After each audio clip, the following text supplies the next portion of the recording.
What is going on, y'all? Thank y'all so much for joining us. My name is Chris Hennessy, and this is Ending the Stigma, where we have conversations with people that are in any kind of the addiction recovery space, human trafficking space, justice involved space, all of that kind of stuff, where we just have an open dialogue about stories and all of that kind of stuff. My guest tonight, like I'm super excited. I very rarely, so when I first started live streaming 4 years ago, I had all the guests on and never once uh, would have a Zoom call with them beforehand or anything.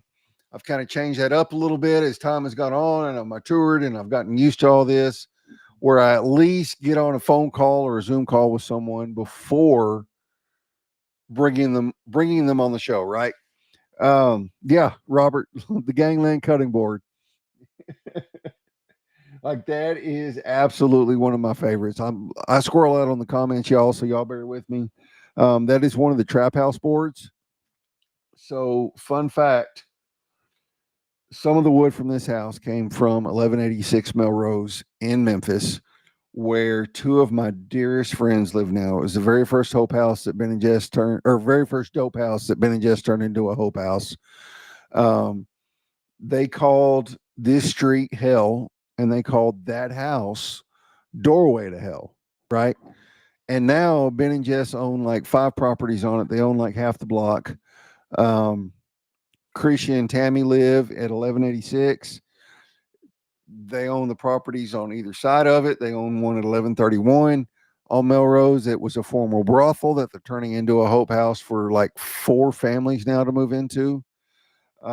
So that street has a place near and dear to my heart, just because y'all know, if y'all know me, y'all know that Ben and Jess are like brother and sister to me. They're family, and my Memphis fam is just uh their family. Like I have a whole new set of family up there, and literally, like, whenever I get in a rut, whenever I start feeling down, like, I want to go to Memphis, because that's where my family is. That's where, my recovery community is. It's a weird dynamic. It's hard to explain. But anyway, some of this wood came from the house that Ben and Jess almost died in. So this piece of this, it's a charcuterie board, or a serving board. It's not even a cutting board. It's really thin, but it has a really special place in my heart. And Robert, I know because you're a big supporter of Ben and Jess. You're a big supporter of us, and you've bought some of these boards before, so I know you understand it. Anyway, so like my guest tonight, dude, like I haven't had a conversation with him before tonight. My friend, I've been friends with her on LinkedIn for a while. Her name's Summer Applegate. She sent me a DM, and she was like, "Bro, like, you got to connect with this dude. He has an amazing story." So I've gotten a little discerning over the years about who I bring on the show, but when somebody like Summer makes a suggestion, I'm all in, because she wouldn't do that if she didn't believe in him. So my guest tonight, Garrett Deetz, like, just in the freaking 10 minutes we've been backstage, like, I've been choked up, had tears in my eyes, like all the things. He's a former skinhead, former white supremacist, and now loves everybody, literally. Been to prison, and I don't even know all this story. Like, you and I are going to hear this for the first time tonight. So anyway, without me rambling on any further, let me bring Garrett out. Garrett, thanks for being here, bro, man. Hey, man, thanks for having me. I appreciate it. Yeah, like, I am so excited to dig in. Like, we've never met, we've never talked before 10 minutes ago. So like, this is a whole ass, like, getting to know you conversation, while also sharing your amazing story with everybody out there. So just start wherever you want to start, and take us through your life, man, or however you want to do it. Well, but first, man, like I greatly appreciate you, and I love Summer, man. She's amazing, man.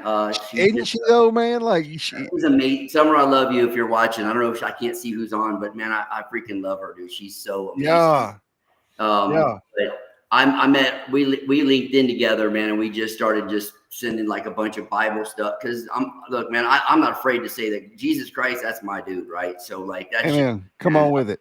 Come on with it. Me and her started talking and just kind of like going back and forth. I'm trying to create a program up in Colorado. She's up in Colorado. So we meshed, man, and she's just dope. But we had, and to kind of, to go back a little bit, we have talked. I mean, because texting is considered talking now. Chris. Texting is considered talking. Yeah, you're right. You're right. You're right. You're right. Yeah, you're right. No, but man, like I don't know, man. Like I've spoken on a lot of platforms in the past, man. Just about my life and yeah, man, and we'll definitely get into the whole, because I'm with you, man, on the whole fentanyl thing, right? We talked briefly about that. But and there's a good chance I'm gonna cry with you tonight. You know what I mean? Because I went from being that guy that didn't have no emotions. Like I had never had an emotion. Hate and discontent was my emotions, right? Yeah. And after spending 25 years in prison, when I get out, man, I'm like fueled with like pain and sadness and all these emotions. And so like I didn't know how to deal with them. And if I cry in front of somebody, I'm weak or you know. Yeah. But today, man, what I can say is, man, I have no fear in like putting the tears down, dude. Like I see some dog playing with some little kid on the street, and I'm just bawling. And people are like, dude, what are you doing? Like, so this tough dude, and you're bawling like that? Like, come on. So look, dude, like the past week, especially over the weekend, like I was missing my brother pretty hard. Looked through some old videos and stuff, and like, you know, I was emotional, and I was posting that stuff on Facebook. But during that time, because I was already an emotional wreck, but looking at it and like you said, looking at dog videos and like, dude, I got on TikTok and it was like all these freaking soldier coming home videos, surprise visits. And I was just sitting there like this bawling ass mess. Yeah. And I was just like, bro, what are you doing? Yeah. But I couldn't get off of it because it's just like the littlest things now. Like whenever you've been through, and like I was never part of a gang. I haven't been through half the stuff you have. But when you've been through addiction, whenever you've been through some crazy stuff, it really doesn't matter. Like the little things now are so important. You know what I mean? Like it gets you. It hits you in a different spot. It does, man. And just kind of, I'll give you a quick little background so we can get into more of like up to date stuff. Yeah, but, yeah. I grew up in a good family. My mom and dad were Marines. My dad retired when I was 8 in Houston. We talked briefly about that, you know what I mean? But he retired in Houston. My sister was about 10 years or so older than me, and so she was a partier. But I didn't grow up in that bad neighborhood, I guess you'd say. Right. We lived in my grandma's house in this rich neighborhood. I know Pecan Grove and down in Richmond, but it's a real rich neighborhood. And so like we lived in her house. So I didn't grow up. And like you told me, April Sound in Conroe on Lake Conroe is not the hood either. You know, that's definitely not, bro. It's big houses and trees, you know what I mean? Right. in a big lake. So my birthday is December 28th, and growing up, we celebrated it November 28th because, you know, it's just right there next to Christmas. And anybody that has a Christmas birthday, they suck, man. Right? You're not getting nothing, dude. You get screwed every time. Every time, dude. So we would celebrate the month before. And so when I think I was 14, when I remember coming home November 28th, running the house, and it was just a normal day, right? They forgot. Right. Dad's working, mom's doing whatever. So they forgot. Right. And I don't know, man, I like to tell myself that I think that maybe I'm getting older. So now they're going to do it my birthday. And so a month later, I come running home, same scenario. They don't love me. And when I speak a lot, I tell people all the time is that like, I'm that kid that always wanted all the attention. You know, my parents gave me attention, but I wanted it all. And because of that, man, I ran away. I got clicked up with gangs.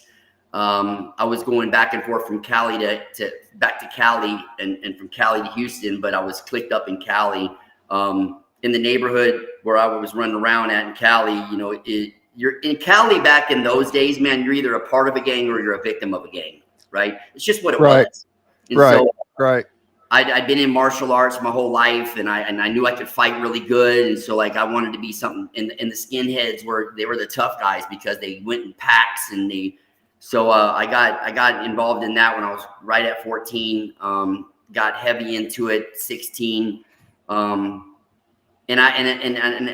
there's a lot to that. I look back in my life now, and it's just like, damn, like I can't believe that I was that guy. You know what I mean? My whole body is covered with political skinhead tattoos and all that.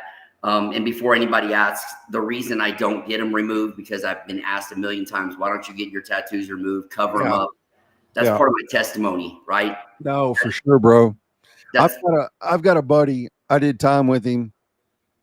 He was Texas Syndicate, which is for those of you that don't know, it's a Mexican prison gang. They also operate in the free world. And so he had a big, huge TS, the TS emblem. I know you've seen it tattooed on his arm. I know Darren Wallace. So this dude right here, like, he is a retired Texas prison warden. He's on his, he's going to college to get his law degree, and he is a huge advocate for second chance hiring and second chances. Like, if you'd have told me that Darren would have been my friend 10 years ago, I'd have been like, screw you. That's a freaking warden, man. Like, I'm not going to be friends with that dude. But he's a friend now. You know what I mean? Like, I have his phone number. Anyway, my buddy Leonard, he has TS tattooed right there. And he'll tell you right quick, like, that's not Texas Syndicate. That's totally surrendered. I'm totally surrendered right now. I like that. So screw what you're talking about. Like, I am totally surrendered to the Lord right now. It's part of his testimony, you know. It's part of his testimony. And like also like we talked earlier, like a lot of your guests, I know I'm kind of like the one offer because I'm the guy that was doing intravenous drugs, and I was the guy running the streets and gang banging and doing all the bad things. And we'll get into the whole fentanyl thing in a minute. Yeah, we need to get into that. Yeah, for sure. But I came out to Arizona, and I think I was 18, and I first got introduced to meth. I thought so skinheads are not supposed to do drugs. Like, it's against everything we do. And once in a while we would do cocaine. And so my 19th birthday, I do a line, or 18th birthday, I do a line of cocaine, Pink Twisted line of cocaine. It's meth. And man, I was in it to win it. I got my first case was, I got busted. Not to interrupt you, but I'm going to interrupt you. Like, you know, being in prison and being associated, I was not associated with any gangs, but having friends that were in, you know, some white supremacist gangs that were operating in prison, you know, like Aryan Brotherhood, Aryan Circle, all them, like, it was in their bylaws. You couldn't shoot dope. Yeah. But all of them were shooting dope. All of them were shooting dope. Every Don't single do one. it, brother. I'll kill you. If you do it, you're dead. You're gonna get stabbed. But yet I'm over in the other room doing it. And they're over here hitting the arm. You know what I'm saying? And I'm just like, bro, like, I'm not even going to take you seriously. Like, you know, because I wasn't a gangbanger, but at the same time, I was like, bro, if that's in your bylaws and you're still shooting dope, and, you know, it was like one of them deals, like, you know, we couldn't bring guns to church, which was their meetings or whatever, but literally everybody showed up with guns, spun out of the research, you know, spun up like a research monkey with a pistol. You know what I'm saying? Like, I was just like, why? Yeah, right, exactly. Anyway, keep going. I've had dudes beat up and getting high, but yet I'm in the other room getting high. Right. You know what I mean? So I caught my first case in 96, and I caught my first case in 94, but I over the 25 years that I was in prison, I did about 22 years, right? Okay. I did Fed time, so I know a lot of the TS guys. I did time in Beaumont, Texas. At that time, they called it Bloody Beaumont. It was the penitentiary. Yeah. Which unit was that? Was that a federal unit, or was that? That's a federal max. It's the USP down in Beaumont. Yeah. Okay. In those years, my story's crazy because, like, I've been on all of the yards that were like the yards, and I just happened to be there when they were like the worst yards to be on. You know what I mean? And I'm still here today, which is by the grace of God, right? Because there's no 100%. Other reason why I'm here. Because prison, and, you know, I didn't go to prison until 2008, but it softened up in the 2000s. You know, I mean, it's still kind of rough on some of the major units, but like people don't realize in the 90s, like it was freaking rocking and rolling. It was. It was.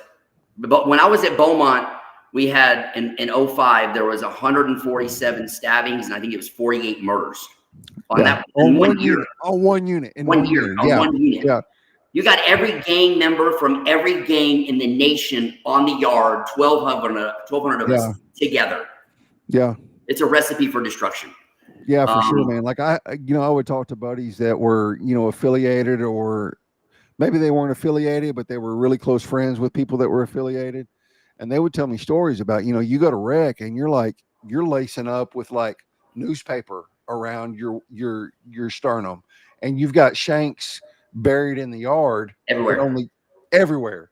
So if something popped off, you knew where to go get something. Yeah. It's just like when you're at home and you put your gun in a certain place so you know how to get to it in case somebody breaks in. Same thing with the knife on the yard. Absolutely. Yep. Darren said, my warden friend said USP Beaumont hadn't changed. He said it hadn't changed at all. So I had heard that Beaumont, and I'm not going against Darren, but I heard, I know that they closed it down for a hot minute and then they opened it back up, and I heard it was calm for a little while and it's gone back to the way it was. So he's absolutely right, man. But 05, 06, 07, man, that's the thing with the feds, the federal penitentiary. He'll tell you this, man. The thing with federal penitentiaries is there's no one-on-one fights, right? And especially no interracial. I believe it. All knives, and they're trying to take you out in a body bag. There's no room for error. So it's super scary, man. Looking back, I'm just like, damn, like I don't know how God, right? God, it was but God. Had to have been. But I did all that. I don't want to go too much into the whole prison gang stuff, but that you can social media me, you YouTube me. There's videos for days about talking about prison and violence. I really want to talk about the reason we're here. Let's do it. Yep. But so I went this last time I got busted in 2008. They said I was running the largest ring of organized crime to ever hit East Valley of Arizona, and there was 27 of us. And God was not a factor in my life. My life was the gang, prison. Because I go to prison, I'm a king, right? I know I got everything at my disposal. Right. And I remember my dad, man, and he's passed 2 years now, but just the only person really that would come visit me every weekend, no matter if I was in Texas or California or Oklahoma. And I remember when I caught this last case, I called him from jail, which I always do, right? Because when we go to jail, we're tough guys, but we call mommy and daddy to help us. Right.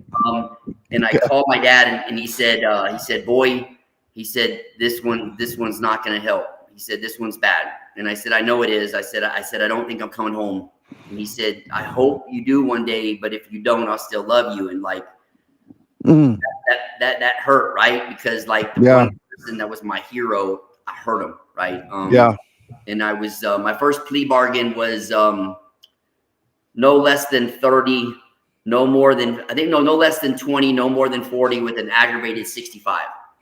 And that's what they're going after. And so for those of you that don't know, if you have an aggravated charge in Texas, and I don't know how it is in the feds, but if you have an aggravated charge in Texas, you do half the time.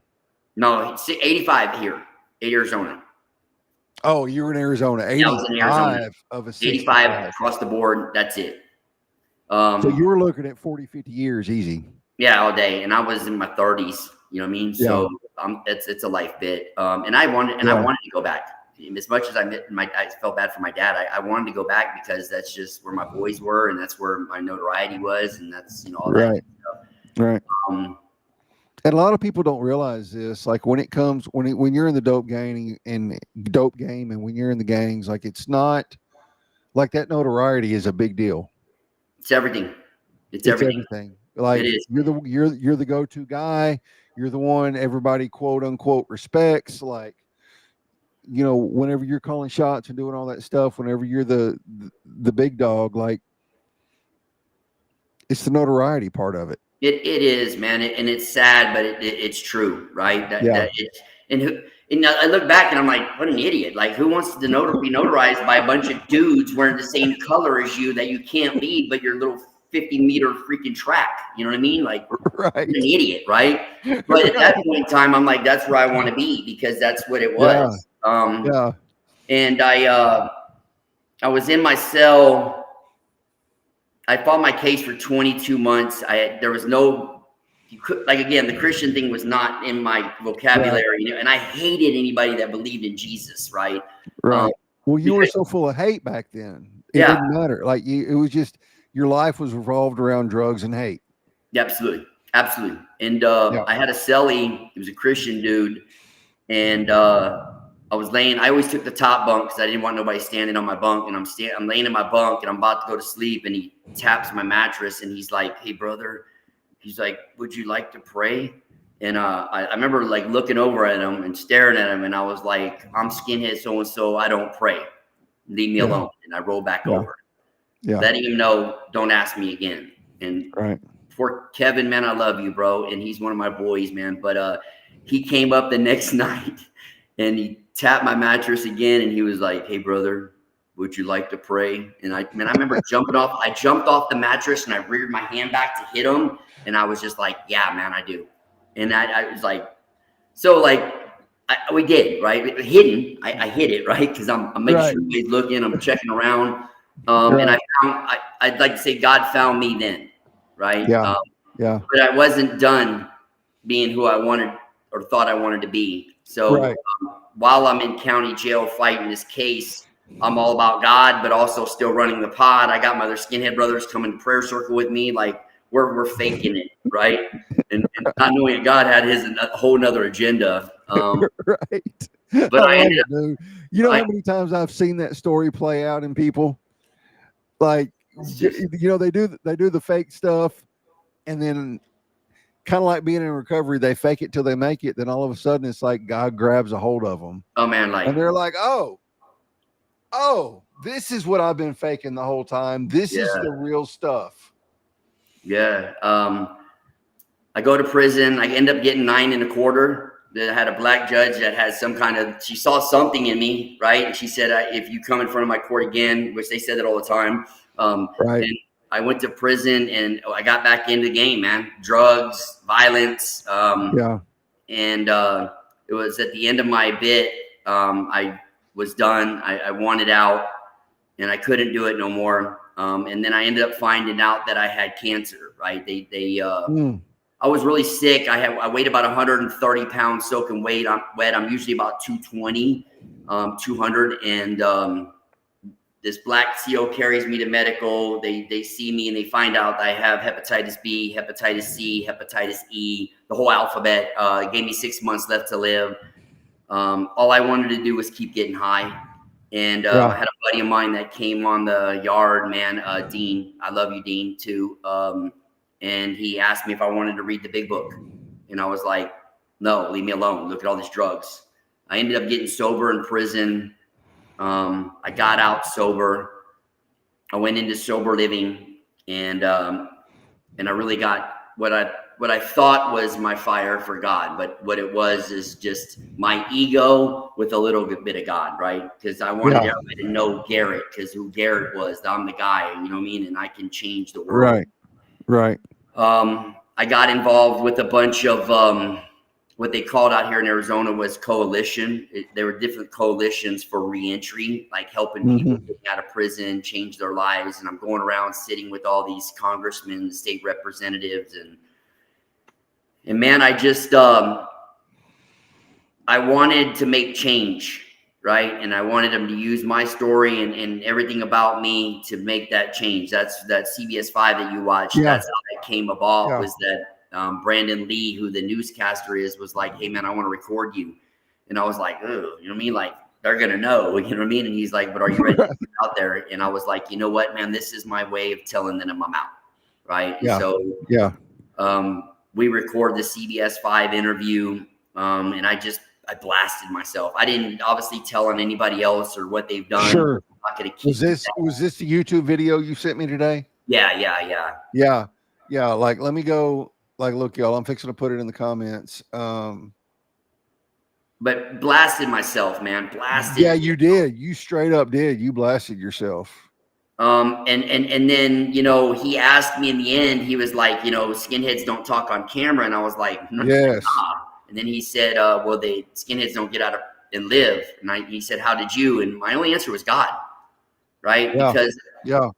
And it's true, man, because I now it's crazy is that I have a lot of my boys that used to run with me, skins and AB cats, that we're all Christians now. We all go to church together. We all hang out together. We're in recovery together. But I started getting pretty high in notoriety when it came to like AA and like doing recovery, and I'm speaking at different meetings all over, conventions. I spoke in Scotland. And my ego just got way ahead of me.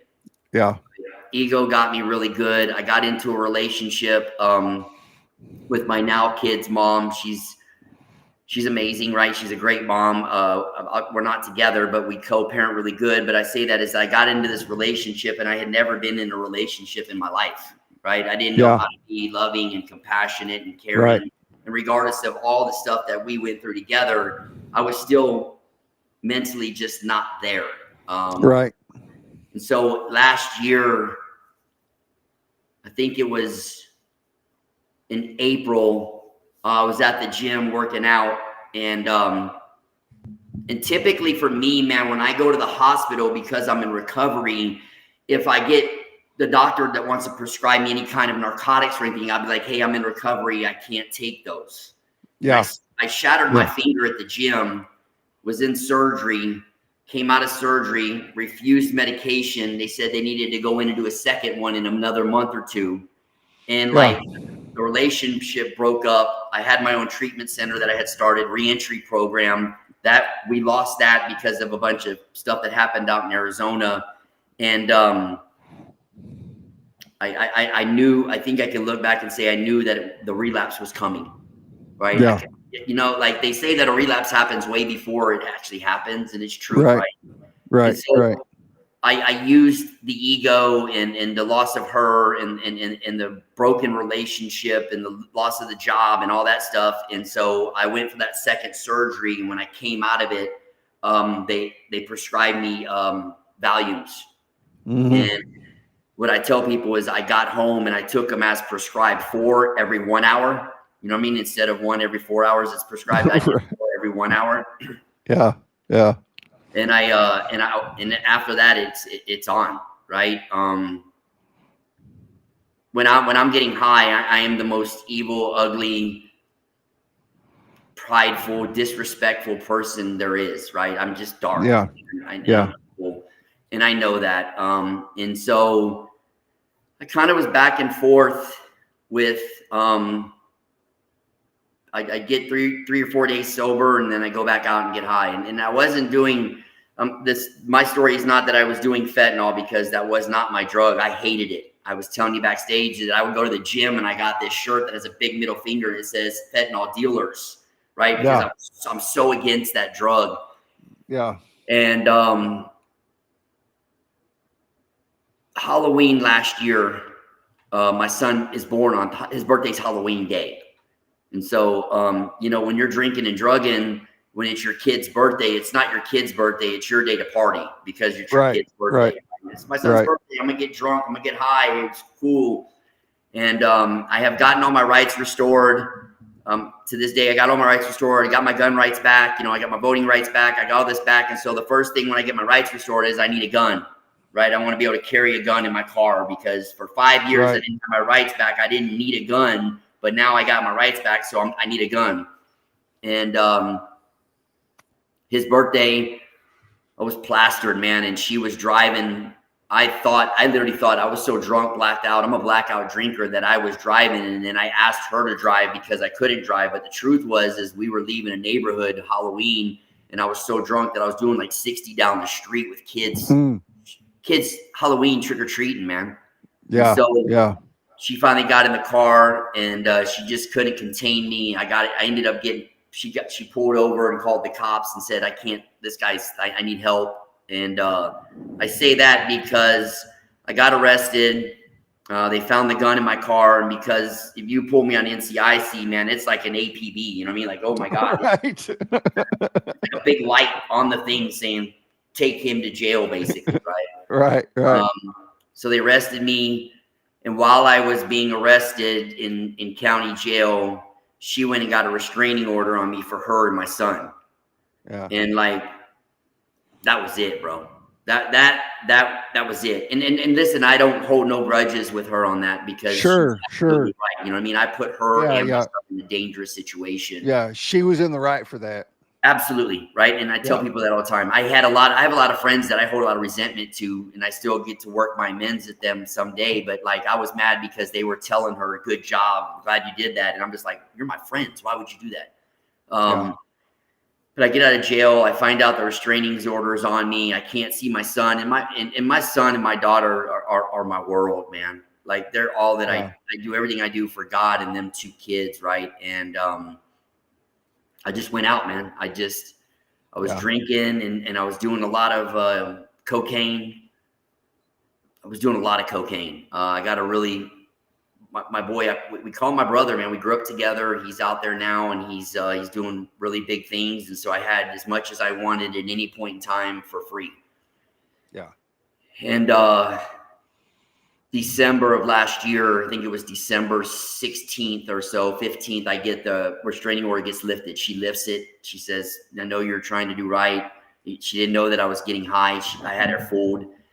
And I get my son back that weekend, the weekend of the December 17th. And this was going to be my last, and those that are like drunks and druggies and all that stuff, we always have that one time where you're like, "This is my last weekend. I'm not going to do no more." And so this was my last weekend. And we got a hotel room. I had Oliver. He's 3 at the time. And I put him to bed. I had a buddy call me, and he's like, "Hey, man, he's like, can you give me a half ounce of some yayo?" And I said, which is cocaine for those that don't know, right? And I said, "Yeah, man, no problem." So I call my brother, and I'm just like, "Hey, man, I need a half ounce of yayo." And he's like, "I don't got it right now. Call so-and-so." I call one of my other boys, and I just like, "Hey, man, I need a half ounce of powder." And he's like, "All right, bro, come pick it up." And so I go to his house. I pick it up. It's rocks, you know what I mean? Big chunks. I get back to the hotel room. I go check on Oliver. He's sleeping. And the guy that I got it for, he's probably in his mid to late 60s. You know what I mean? Older dude, been around his whole life just doing cocaine and drinking booze, right? They call him a functioning addict, right? Yeah. I remember he gets the bag, and he puts his fingers in it and just kind of, and then does a little snort. And man, a couple minutes later, man, and we knew he had a bad heart too. This dude had just found out he had a bad heart, and he's still doing cocaine. So he ODs. He's ODing, right? And we're thinking cocaine, too much, right?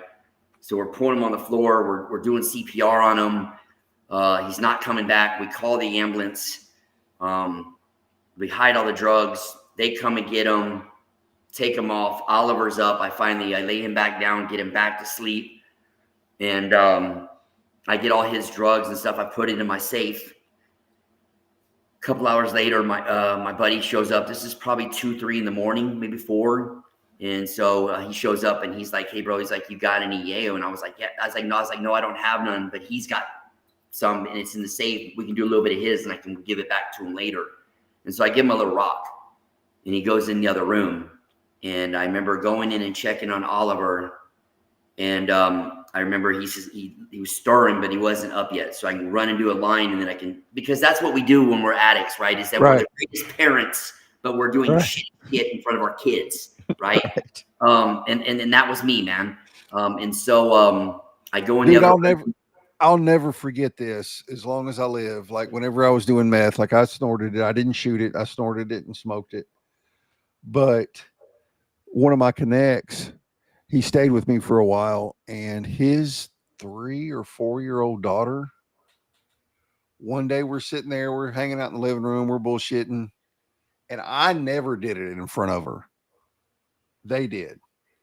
But she literally puts her thumb in her nose like this and acts like she's hitting a line off my coffee table. And she's 3 or 4 years old. Like, she has no clue what you know what I mean? And like I said, I never did it in front of her. I did it with her in the house. Like, I'm not even going to lie about that, but I never did it right in front of her. But those kids see that shit, man. Yeah, And we think we're just, we think we're hiding it, but we're not. They see it. they do. And I was the same way. I never did it in front of Oliver. I never ever got like right in front of him, but we did it in other rooms. You know what I mean? Right. But I go in the other room. He's got two big cocaine lines lined up, and I remember going, and I remember like snorting it. And as soon as as soon as I got done, he looked at me and he said, "Hey brother, is this Fetty powder or is this cocaine?" And when he said powder, it clicked.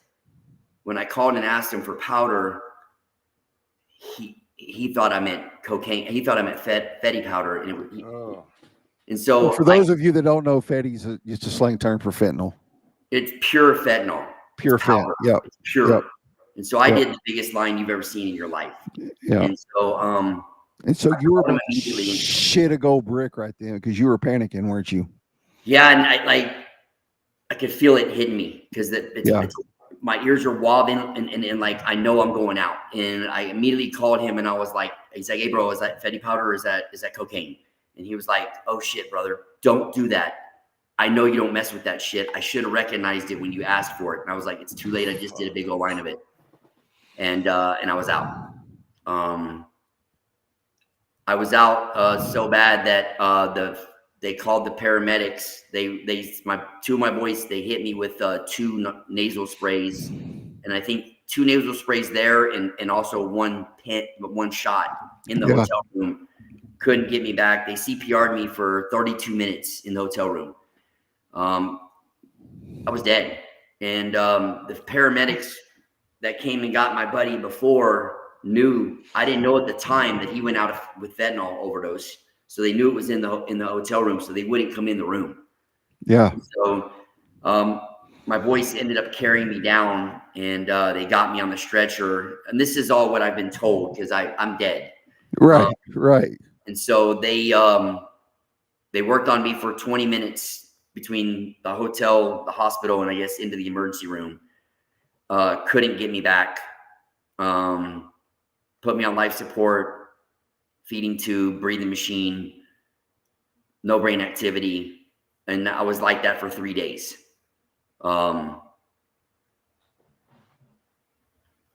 it sucks, man, because like I look back and I think like I hate that shit, right? I fucking hate that shit. And then to do that. But I think the worst part is like not knowing what Oliver saw, right? And so like now, and I'm gonna tell the rest of the story, but now it's like when I play with him and I close my eyes for too long, Daddy, wake up, Daddy, wake up. I'm scared that he's remembering that. You know what I mean? So I can't it sucks, bro. It really does, man. Yeah. But my best friend Cody, him and his wife, man, they were at my bedside every fucking day, man. People were coming. It got so bad in the first day that so many people were trying to come up to see me that they had to put a code word.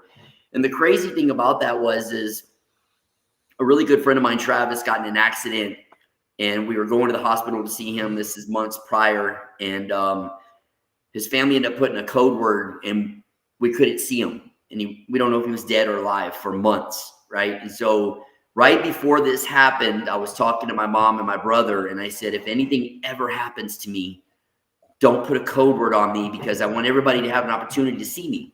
And because so many people were coming up, my brother put a code word on me so nobody could come up but those that were coming up. And it was on the third day that the doctor went in and was talking to my mom, and he said, your son's got a DNR, which is a do not resuscitate. So my mom said, I don't know what that means. And my brother said, do not resuscitate, Mom. And she goes, well, what does that mean?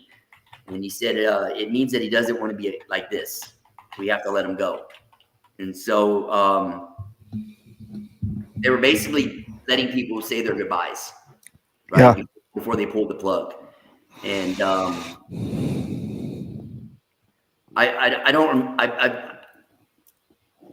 it doesn't matter. So my mom finally they get done, and it's time. And my mom tells the nurse, if you can please go let the doctor know we're ready to let him go. Right. And so I try to remember my mom. I believe she told me that she saw the doctor coming to pull the plug. And they said that my mom said that at whatever point I sat up, I winked at her, and I went back down. Right. That's God in my life. Right.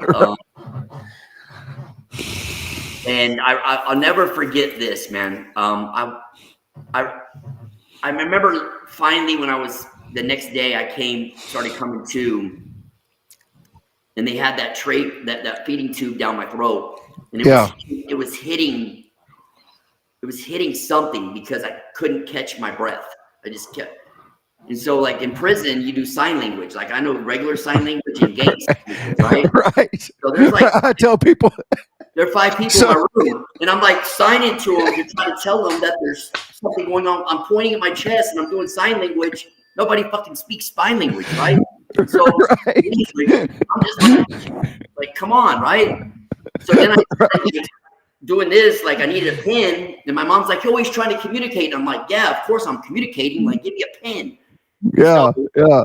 They finally get me a pen, and I get a paper, and I'm about to write, and this nurse thinks I'm being combatant for whatever reason, and they like mob me.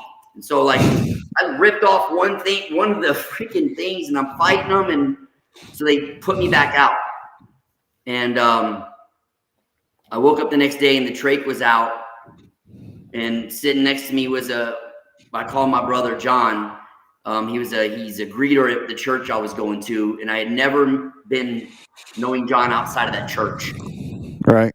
And he's sitting in my bed next to me with my brother, and he said, "Well, I guess Garrett, God's not done with you." And I said, "Come on." I said, "I guess so, man." And so we're sitting in there, and the doctor comes in. And I remember like turning my head to look at him, and he stopped, and he went back and looked at the door card, and then looked for a second at me, and then looked back, and then walked in. And I said, "Hey man, is there something wrong?" And he said, "Garrett, let me tell you something. There's 2 things wrong with this scenario." He said, "When you came in, your face was like kind of like sunk in a little bit from when they had me on the ground." And he said, you know, when people have seizures or strokes and their faces like droop? And I said, "Yes, sir." And he said, "You know why that is?" I said, "No." He said, "Well, because it's lack of oxygen to the blood in that part of the body, and it dies." Yep. He said, "And your face should not be normal." He goes, "But the thing that I don't understand," and he goes, "You were dead for 3 days with no brain activity, none." And he said, people that have no brain activity for more than 24 hours have at least 50% brain damage. Yeah. He goes, "I'm looking at your brain waves right now, and they're perfect." He goes, "Whatever God you pray to, you better keep praying to him." Right. And so like, dude, that's freaking awesome. Well, you know what's shitty though, man, is here's the addict in me, right? Is the next day, following day was Thursday morning. They're going to release me that day. And my brother comes into the room, and he's like, "What are you going to do?" And I was like, "What do you mean?" He's like, "What's your plan?" I said, "Man, I'm going to go do some IOP. I'm going to go back to my house." I knew I had some coke at my house. That's how sick the addiction is, right? Yeah. If people don't know like what addiction is, man, that's how sick it is. I just died. And you were dead for 3 days, and still all you're thinking about is going home and getting high. I don't know if I was thinking about getting high. I knew that it was there, but I knew that like I wasn't going to go to treatment, because why? I don't need treatment. I know AA. I can get right back on track, right? And my brother said, "You need to go to treatment." And I said, "I can't. I have Oliver." And he said, "If you don't, I don't want nothing to do with you." And I said, "Well, I guess you gotta leave then." And he left. And so I called my kid's mom, because, you know, we will co-sign each other's bullshit. You know what I mean? That's just, at least that's what I thought. And so I called her, and I was like, "Hey, was like, can you believe they want me to go to treatment? Like, that's messed up, huh? And she said, Garrett, she said, if you don't go to treatment, I'm taking Oliver and you'll never see him again. She said, but if you go to treatment, she goes, I won't do nothing. She goes, and he will be in your life. She goes, but man, you need help, dude. And if you knew our relationship, that was probably really hard, not only for her, but just in general. Right. And, and I did, man. I have some amazing people in my life in recovery. I called my sponsor and was just like, hey man, I need help. You know what I mean? I don't have a lot. My family's not rich. I don't have private insurance to pay. Right. And then for us, it's the Medicaid places. And I said, I don't know what to do. And he said, call me back in 10 minutes. And he called me back in 8 minutes. I remember. And he said, call your brother, Luke, one of my sponsee brothers in recovery. I called Luke and he had opened up a treatment center in Idaho. I can't tell you how powerful it was to go there, man, and be a part of their program. And like this time, what I did is I just worked on myself, man. I got my relationship with God, and I just impounded on that, right? It's called Eagle Creek Ranch, if anybody wants to know. It's Eagle Creek Ranch in Idaho, man, and it's the most amazing, profound, God-inspiring place, man. And I came back after a month, and I just hit the ground running, man, and got back into recovery, got back into what I love doing. I'm in reentry, and for the first, I'm coming up on a year, God willing, next month I'll have a year sober. But man, I'll tell you what, I watch you, and I watched last week's story, man, and I was crying because I know how can only imagine how it feels to lose somebody. And here I am, is that I'm still here after that situation. Right. And you know, just being 100% transparent, like as I've been sitting here listening to your story, you know, in the back of my mind, I'm going, why, God? Like, why couldn't my brother have done that? Yeah. I mean, not anything against you. No. I get it, man. It's just like in the back of my head, I'm like, this is so, why Chris, the hell? Chris, this is the 10th time in my life that I had flatlined. 10th time, right? And I sit, not now, but I would sit and be like, why me? Right? I've done the most horrendous things that a person can do in life, into the most worst prisons you could ever imagine. I've been that ugly dude for my whole life. Why me? Why in the hell are you saving me?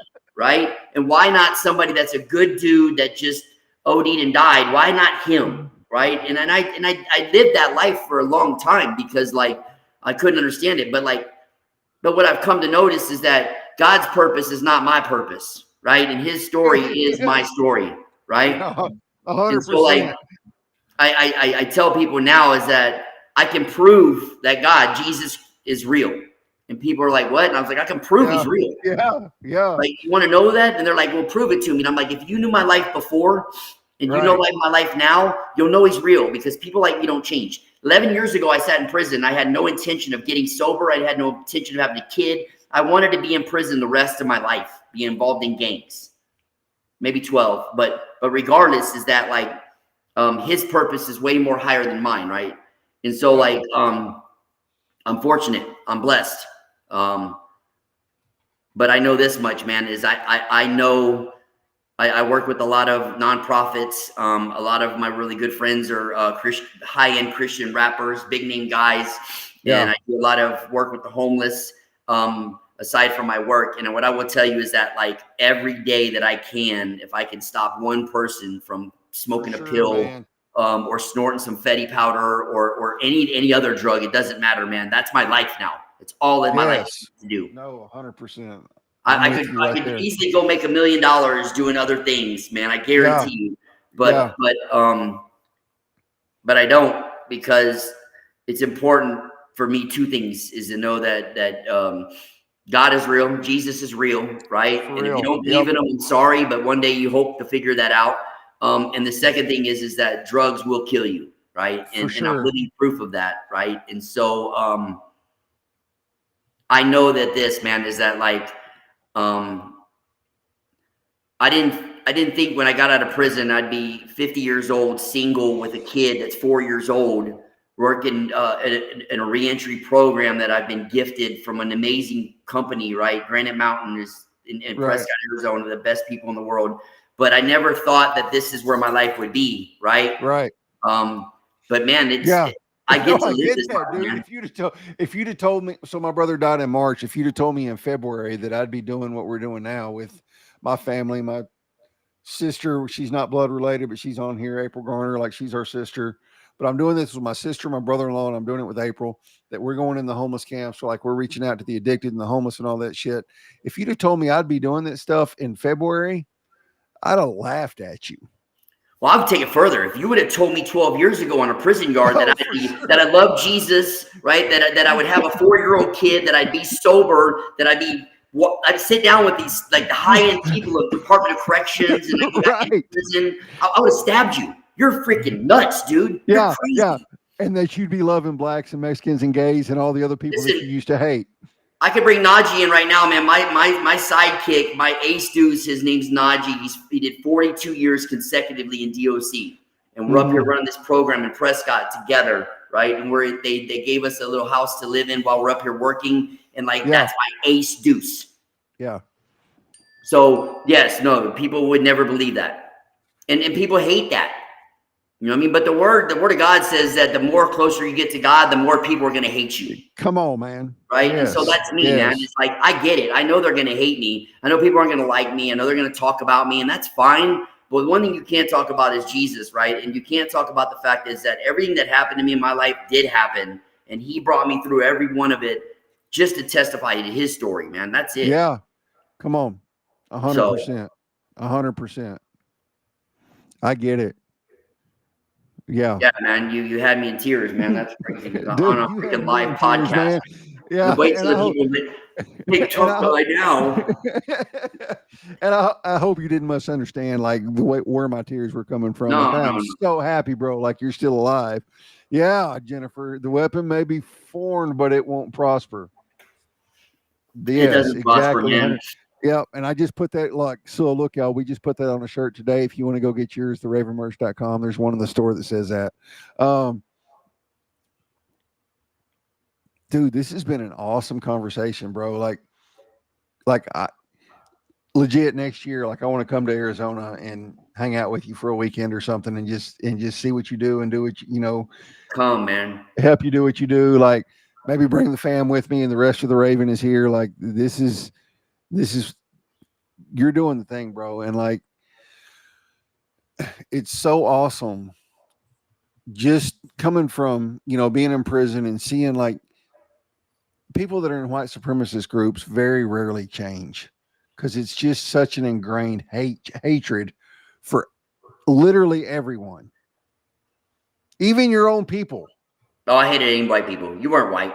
Yeah, no, yeah, like they hate their own people. Like they talked more shit about their own brothers than they did anybody else, and I was just like, it's such an ingrained hatred that whenever I hear stories, I got another buddy, one of my Memphis fam.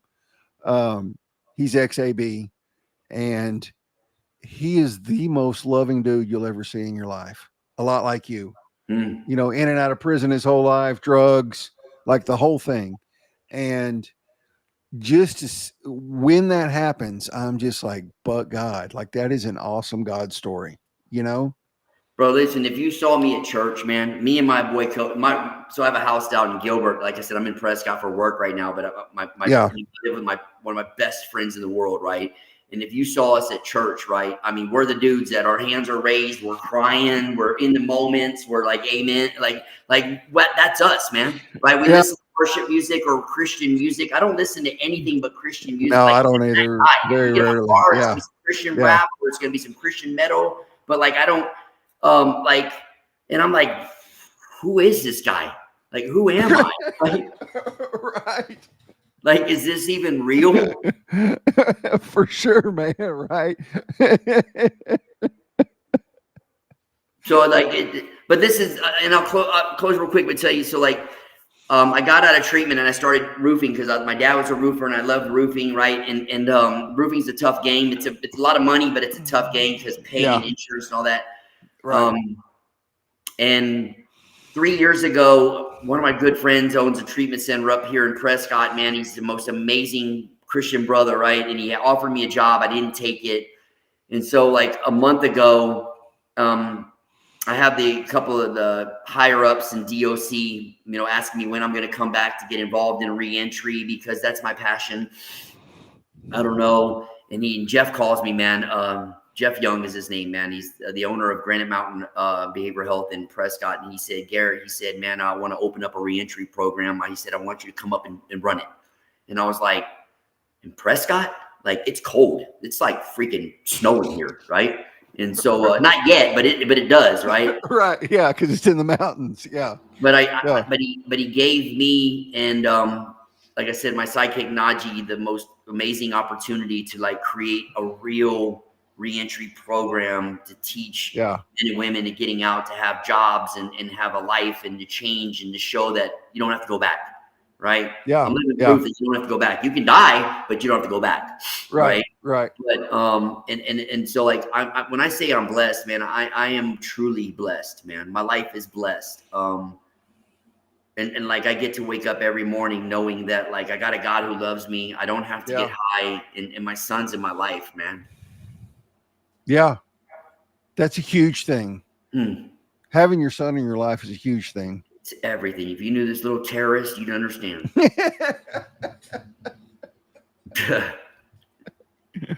Bro, this has been awesome, dude. Thank you so much for this. Like, this has been, I mean, it was an emotional roller coaster for me, but it was also something I really, really needed tonight.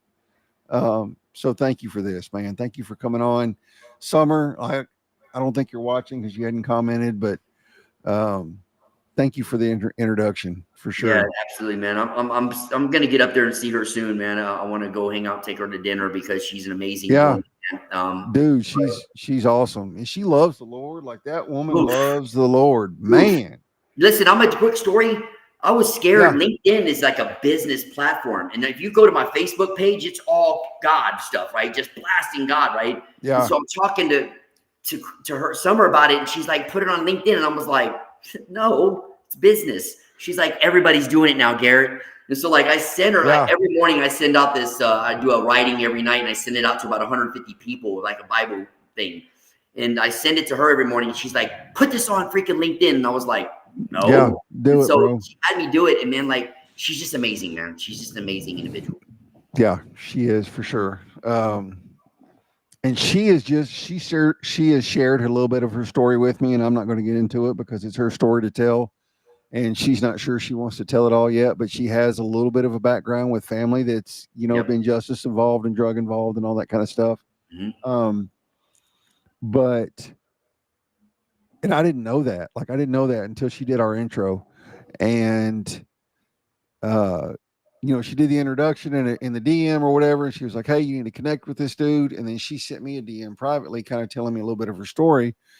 And it started to make sense finally, because she was talking about doing like reentry stuff and like she's never or prison stuff, and she's never posted anything about that.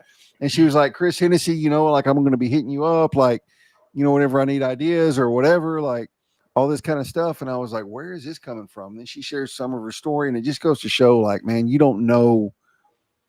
never know what someone's been through. No, like literally 1 in 3 people in the U.S. have been justice involved in somehow. So you translate that into how many family members that, and I wouldn't even know how to begin to calculate those numbers. But if you've got 1 in 3 people in the U.S. that have been justice involved, think how many people they're related to. And how it's affected. Think how it's affected their lives. They say every person, every family has been somehow, some way affected by somebody with prison or drugs. I think so, dude. I think you're right. Whether it's a friend, because I think now looking back, like, to a lot of the people I know, I'm the only person they know that's been to prison and done drugs. but think how many people that's affected. Like people I was close to, you know, growing up. Like I believe it. Like I believe everybody has been affected somehow or another. And they have, and I believe that. And listen, real quick. But so Najee, man, is 77-year-old man, right? He's my ace deuce, but he did 42 years consecutively. The guy That's boxed. crazy. The guy boxed with Muhammad Ali. Was in his training camp. That was his kid's uncle. He did 2 tours in Nam. He walked with Malcolm, whatever, MLK. Malcolm X, yeah, or MLK, yeah. He did all that, man, and he did 42 years from death row out, right? And he's the most amazing spiritual dude you'll ever meet in your life, man. And that's why he's my ace, right? Not just because of that, because he's compassion in his love. Right? So like everybody that don't know, like I spent almost 8.5 years. You spent 20-something years. Like it took me a couple years coming out, even at 8.5, to get over the institutionalization part of it. I'm still institutionalized in some aspects, right? I still have a lot. I have a lot. Like going to the restaurant. Like if I go to a restaurant, like I don't sit with my back to the door. It took me a little while to get over because in Texas prisons, like you can't walk with your hands in your pockets. Yep. So like I'd go to Walmart and I'd put my hands in my pockets and I'd automatically go, oh crap, I got to pull them out because they're going to think I'm stealing some shit. Right. Yep. So it takes a little while to get over that. And I can't even imagine being 42 years in and having to come out. And now he's out here thriving, doing the damn thing. You know what I mean? That's a God story. Man. And dude, like if you can do an intro, like dude, I'd love to have a talk with him and have him on the show. Man, listen, he would do it, man. I'm telling you, this guy, and it's not a drug story, but this guy's story, man. No, it doesn't matter. This show started out as strictly a justice involved, prison, probation, whatever. That's how this show started out. And it's evolved, you know, over the past 4 years or whatever. So it doesn't have to be a drug story, but just to sit down and talk with somebody that's been locked up for 42 years consecutively from death row down. Yeah. Not every listen. The only time this dude was out of prison was he escaped in like the 80s and was gone for so many days, hostages and all kinds of stuff. Yeah. Dude, I would love, like, if you could do an intro, like, I would love to have him on. Najee, come here. Najee. Live intros. Let's do it. Najee, come here. Watch, I'm going to get him right now. Go get him.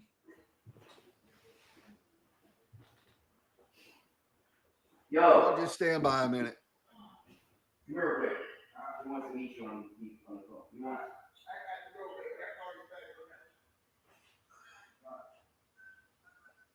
Well, I check my text messages. Get you on his show sometime and do talking. Here you. Look, Chris. Hold on. Just let me help you. No, I don't want you to help me. Back up, bro. Back up. Hey, what's up, brother? Hey, I'm Chris. How are you, man? Oh, I'm doing great, bro. Good, man. Good. Say, look, like I'm booked through the end of November and I always take December off when I'm live streaming, man. But like Garrett has just like been talking you up and told what an amazing redemption story you have. And I would love to have you on the show after the first year and just let you tell your story about where you came from, what you went through, and like where God has you now. Oh, yeah. Yeah. Well, he got me with him. That's where he got me right now. That's where he got me right now. So you're in a bad position. He working, bro. I ain't worried about that, bro. Dude, I'm fixing to add you to my potential guest list. Like, I don't even know if I have it on this computer. It might be on my work computer. Well, anything that can help people, man, get out of this darkness that they in and come into the light, I'm about that. Yeah. I'm about for sure. Well, dude, I would love to have you. I'm going to start booking guests here probably the beginning of December for after the first of the year. Mm-hmm. And I'll get with Garrett and get your contact info. I would love to have you on, man. Like the fact that you have, like I told him, man, like I did at almost 8.5 and just, you know, doing the coming out and being slightly institutionalized and trying to figure all this stuff out. Like I can't even imagine doing 42 and coming out and living a normal life after that. Adapt and overcome, bro. Adapt and overcome, and God, man, like that's got to be just it's got to be a God thing. Well, God doesn't. If people listen, God said He won't place a burden on you, on a soul greater than they can bear. So what that is saying is He's not going to place a burden on us that we don't have the capacity to overcome. Come on. So Come that's on. where I'm at. So my mantra is adapt and overcome. Yeah, I love That's it, it. man. I love it. And I wish we had more time to go ahead and go into your story right now, but I'm already about 20 minutes over. So I appreciate the thought and invitation. And whenever you're ready, I'm ready. I stay ready. Yeah. Right. Stay ready. Look who stay. What is it we used to say? Stay ready so you don't have to get ready. I'm telling you. And then man, these youngsters, man, they just, Stop. Okay. All right. I love it. The story is so fantastic. The best part about the story, who would have thought him and I would be together? Right. Been working together for 5 years. Yeah. Doing what we do, Yeah. But that's because people have a physical mentality. They do. And who'd have thought that a freaking former skinhead white supremacist would be hooked up with a black dude doing good deeds in bad places, man? Yeah. Like that's just like that. Right. Hey, but let me tell you something. This is my brother, and we gonna do this. God is steering us in the right direction, and we got to witness for other people. Yeah. Come on with it. And humility is the way to go. Yeah. All right. So I appreciate your offer, my brother, Chris. Yes, sir. And all you got to do is holler back. I will, for sure. Expect a message from me in the next day or two. All right. Thank you, my brother. All right, man. God bless you. Yes, sir. You too. You got one more time, bro. Listen, you're on the camera right now. There's witnesses right now, bro. Don't look up on me in front of witnesses. I love it, bro. All day. That's all we do all day, man. It's all day us just clowning with each other, bro. I love it, man. That is awesome. This ending, like this could not have been a better ending. Like if anybody ever had any doubts that somebody could change, and then for you to bring your brother on literally out of the next room while we're talking about this kind of stuff. In his pajamas. In his pajamas. Yeah. Right. I love it, man. I absolutely love it. Garrett, thank you so much, dude. Like this has been an awesome conversation. This is definitely one for the record books. I'm gonna hit you up tomorrow and get his contact info and or you can shoot it to me tonight, whatever. Yeah. And I'm going to give you my phone number too, because definitely a trip to Arizona is going to be on the books for next year sometime. Yeah. You know what? Come out and see what we're doing out here, man. And I want to. Houses and for real. The guys and the changes. And it's just, that's the thing, is to see that spark, right? So how far is Scottsdale from Phoenix? Scottsdale is only, they're 20, 30 minutes. Yeah, that's what I thought. We're up here in Prescott. It's about an hour, but man, you come out to Scottsdale, hang out, and I'll bring you up here and show you the program. Okay. We'll take a day trip. Yeah, for sure. It's going to be a bittersweet moment for me. And especially anybody that comes with me. Cause like I said, my brother, he died in Phoenix. He was working there laying fiber optic line, bought the Adderall, I had Finn in it and all that happened. So it's going to be a bittersweet kind of full circle moment, but we'll do it together, bro. Yeah, for sure. And just to be transparent, like, Phoenix PD was like, literally told my sister they're dropping out here from flies every day. What do you want me to do? So to go to that same area and see some good being done is going to be, I think, really healing for us. You know what I mean? Yeah. You know what I'm saying? I got you. Yep, for sure, bro.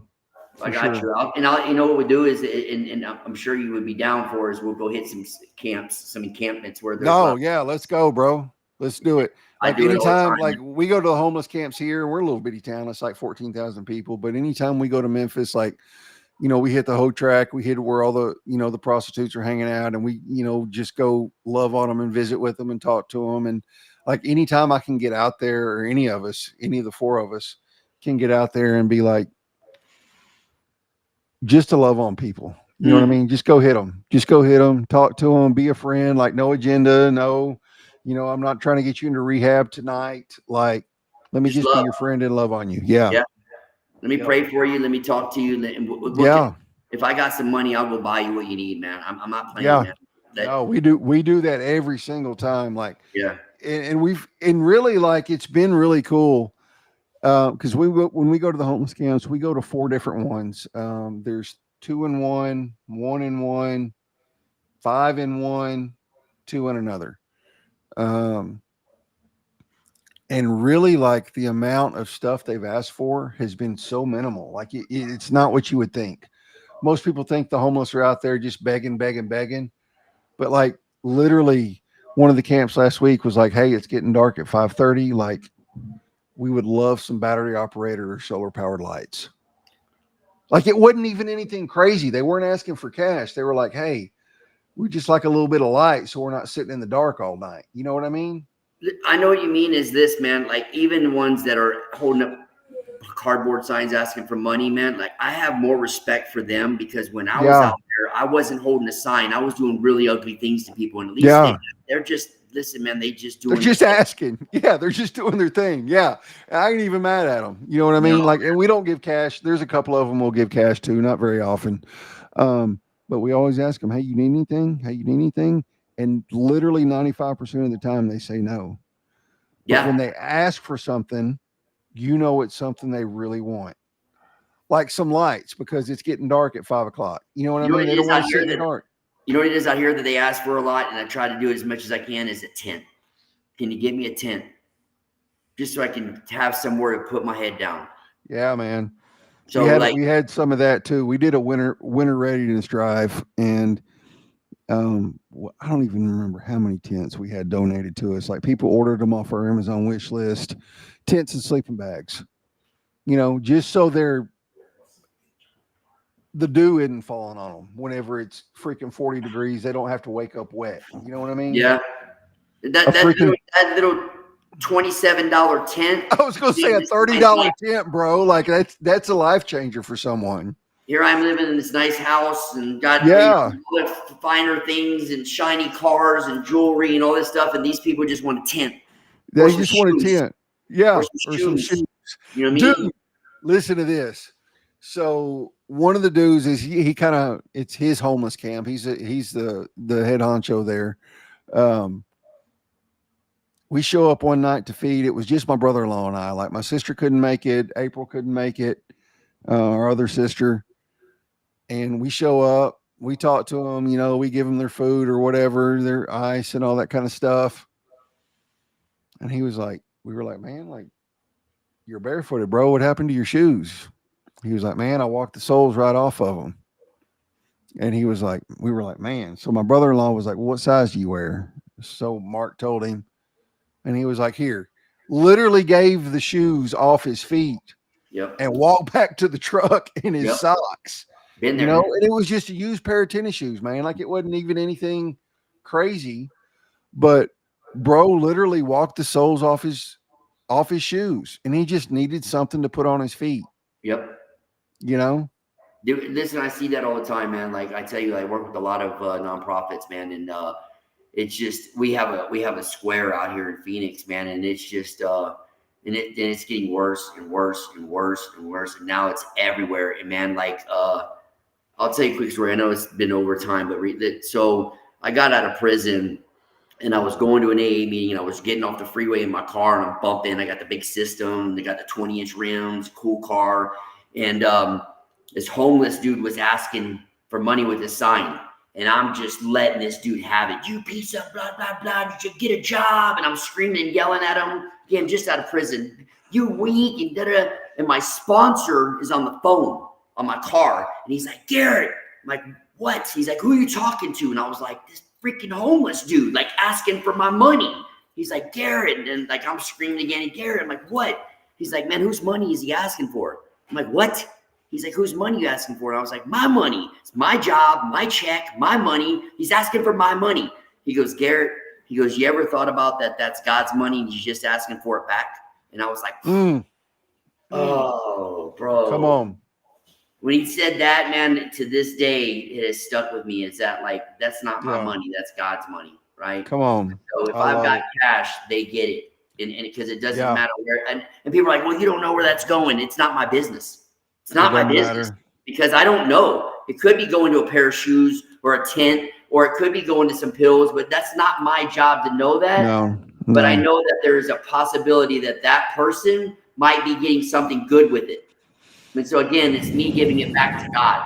And so the more that I can do that, and then listen, when we know the story of Job, man, you know, you get back tenfold, right? When God will bless you when you bless others, man. And so that's what I live by, and that's my motto, man. It's like I know that if I can give that next man, no matter if it's getting out of prison, homeless, whatever it is, whatever I've got, I know he's going to give it back to me. Yeah, for sure. That's what I tell people all the time is, you know, I had a conversation with a guy. He's got a sober living house. It's a 1-year faith-based program here for men. I talked to him on the phone a couple of weeks ago, and he said, Chris, people are going to ask you, why do you keep doing what you're doing? Because some of these people are not going to want to change. They're not going to want to get out of it. They're not going to want to leave the streets. They're happy there. They're content there. That's what they know.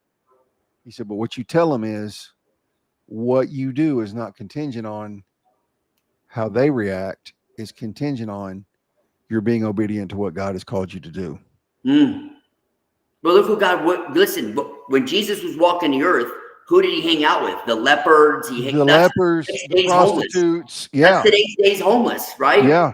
The widows, the orphans, the prisoners, the people that nobody wanted to do nothing for. That's who we're supposed to go out there after, man. And if I'm not going out there after them, I'm no better than the guy that's chastising them for just being maybe sick in the head, maybe high, maybes. It's not my baby. It's not your deal. And, you know, you don't have to let them walk all over you. Like we've got one couple or one girl that literally asks us for everything. And we're just like, you know, we can't do this. We'll do this. Like, well, you know, there's some things we just can't do or we're not going to do because we're not big enough. We don't have the resources for it. One, I'm not going to freaking enable you. But at the same time, like, you know what? You want a pack of cigarettes? Okay. I'll get you a pack of cigarettes. Like, it's not like, it's not, it's all about just loving on them, man. They just need to know somebody gives a flip. Greatest commandment is about love, man. It is. Love God, love people. I just don't love this guy, but I love everybody else. I call bullshit on that. I can tell. All right, y'all. Like, I'm already like 30 minutes over, dude, and this has been awesome. And like we've held viewers through the whole thing, so that's good.